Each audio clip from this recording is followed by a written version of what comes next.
इतनी मजबूत होकर भी तुम कैसे टूट गई?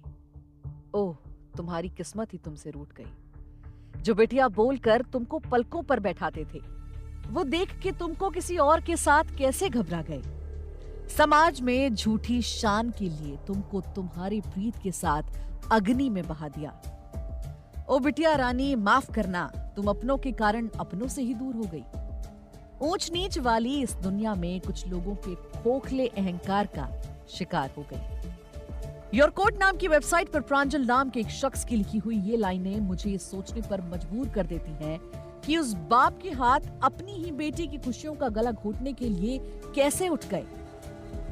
नमस्कार, आप सुनना शुरू कर चुके हैं जागरण पॉडकास्ट का क्राइम टाइम और मैं हूं आपकी होस्ट शताक्षी सिंह। आज क्राइम टाइम के इस एपिसोड में बात करेंगे कानपुर में हुई उस वारदात की जो आपके रोंगटे खड़े कर देगी, जहां पर अपनी बेटी से लव मैरिज करने वाले प्रेमी की हत्या के लिए लड़की के बाप और घर वालों ने पहले तो जमकर तंत्र मंत्र करवाया। जब उससे भी बात नहीं बनी तो उसका एक्सीडेंट कराने का प्लान कर लिया। जब ये योजना भी सफल नहीं हो पाई तो उन्होंने प्रेमी के दोस्त को ही अपने साथ मिलाकर उसका अपहरण करके हत्या कर डाली। फिलहाल कानपुर पुलिस ने इस मामले में प्रेमिका के पिता, मां और भाई समेत 5 लोगों को गिरफ्तार किया है। आइए जानते हैं कि क्या है ये पूरा मामला। कानपुर के सचेंडी इलाके में रहने वाले अजय कमल का अपने घर के पास रहने वाली राज बहादुर की बेटी आकृति सिंह से अफेयर हो गया। इन लोगों ने 1 साल पहले घर से भागकर चुपचाप शादी कर ली थी। आकृति क्षत्रिय बिरादरी से थी जबकि अजय हरिजन बिरादरी से।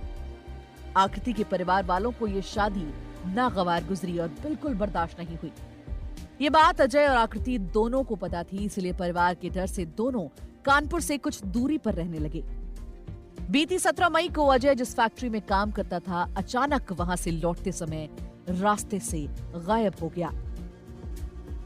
18 मई को उसका शव हाईवे किनारे मिला। पुलिस ने तहकीकात शुरू की। इस दौरान अजय के घर वालों ने इस मामले में सीधे सीधे आकृति के परिजनों पर उसकी हत्या करने का आरोप लगा डाला। 19 मई को पोस्टमार्टम के बाद बॉडी मिलते ही सचेंडी थाने के बाहर अजय के परिजनों ने भी प्रदर्शन किया। पोस्टमार्टम रिपोर्ट से साफ हुआ कि अजय की मौत गला दबाने से हुई थी। पुलिस ने इस हत्याकांड का खुलासा करते हुए आकृति के पिता राज बहादुर, उनकी मां मीना, भाई शरद समेत 5 लोगों को गिरफ्तार कर लिया। डीसीपी पश्चिम विजय ढूल का कहना है कि दोनों ने प्रेम विवाह यानी कि लव मैरिज की थी। इससे राज बहादुर काफी नाराज थे, जिसके चलते अजय को रास्ते से हटाने की प्लानिंग की गई। कैसे बनाई गई मारने की पूरी योजना, अब वो सुनिए। प्लान के मुताबिक इस साजिश में महावीर नाम के शख्स को भी शामिल किया गया। इसके लिए उसे बकायदा 30,000 रुपए दिए गए। इस हत्याकांड में एक महिला का भी रोल था। महिला ने अजय के बारे में सारी जानकारी राज बहादुर को दी थी। ऐसा उसने क्यों किया, इसकी जांच अभी भी जारी है। महावीर और वो महिला अजय के पड़ोस में रहते थे। महावीर ने अजय से दोस्ती की। इसके बाद अजय के बारे में जानकारी आकृति के भाई शरद को दे दी। 17 मई को शरद और उसके पिता ने अजय को कार में खींच लिया, उसका अपहरण किया और फिर हत्या कर दी। हत्या करने के बाद उसके शव को एक शोरूम के पास हाईवे पर फेंक दिया।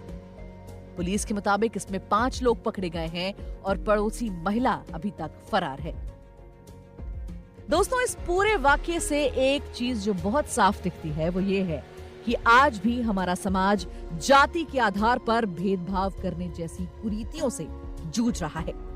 आज भी न जाने कितने लोग सिर्फ परिवार की इज्जत के नाम पर हत्या जैसी वारदात को अंजाम दे रहे हैं। लेकिन सबक ये भी है कि कानून के आगे ऐसे लोगों का बचना बेहद मुश्किल है। तो आज के इस एपिसोड में बस इतना ही। मिलेंगे आपसे अगले एपिसोड में किसी और वारदात के साथ। तब तक के लिए अपना बहुत ख्याल रखें।